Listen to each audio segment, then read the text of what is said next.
NDA व परिवर्तित किए गए यूपीए केंद्र की सत्ता में आने के लिए अपने अपने दावे ठोक रहे हैं, जबकि जनता को किए गए इनके वायदे व आश्वासन आदि सत्ता में बने रहने के दौरान अधिकांश खोखले ही साबित हुए हैं। वैसे भी कांग्रेस व बीजेपी एंड कंपनी के बने गठबंधन की अब तक रही सरकार की कार्यशैली यही बताती है कि इनकी नीति, नियत व सोच सर्व समाज में से विशेषकर गरीबों, दलितों, आदिवासियों, पिछड़े वर्गों, मुस्लिम एवं अन्य धार्मिक अल्पसंख्यकों के प्रति लगभग एक जैसी ही रही है, क्योंकि इन्होंने सत्ता में रहकर शुरू से इन वर्गों के मामले में अधिकांश कागजी खाना पूर्ति ही की है तथा जमीनी हकीकत में इनके लिए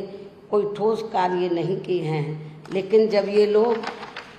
सत्ता से बाहर हो जाते हैं तो तब फिर वे अपने वोट की खातिर इनके हितों में काफ़ी लंबी चौड़ी बातें करते हैं। जैसे कांग्रेस पार्टी का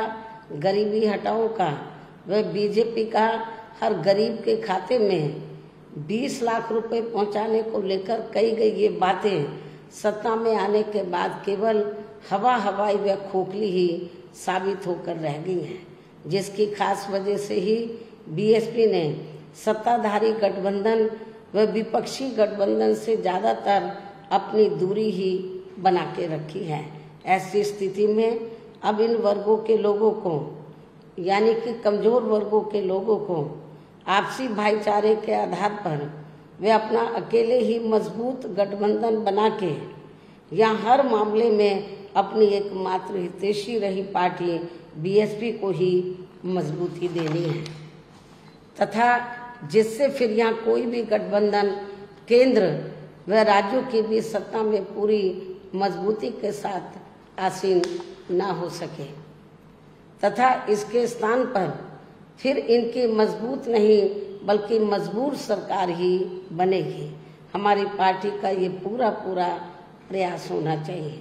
ताकि बीएसपी के सत्ता में ना आने की स्थिति में भी इन कमजोर वर्गों का,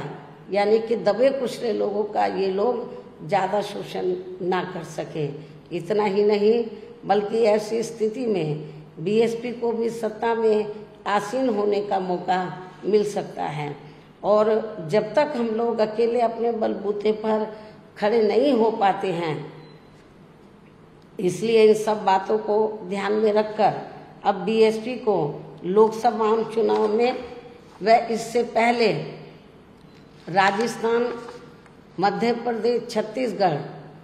व तेलंगाना आदि राज्यों में होने वाले विधानसभा चुनाव में भी अकेले ही चुनाव लड़कर अपनी पार्टी का बेहतर रिजल्ट लाना होगा। लेकिन बीएसपी पंजाब, हरियाणा आदि इन राज्यों में वहाँ की रीजनल पार्टियों के साथ मिलकर जरूर चुनाव लड़ सकती है, बशर्ते अब वर्तमान में उनका एनडीए व परिवर्तित किए गए यूपीए से भी कोई संबंध नहीं होना चाहिए।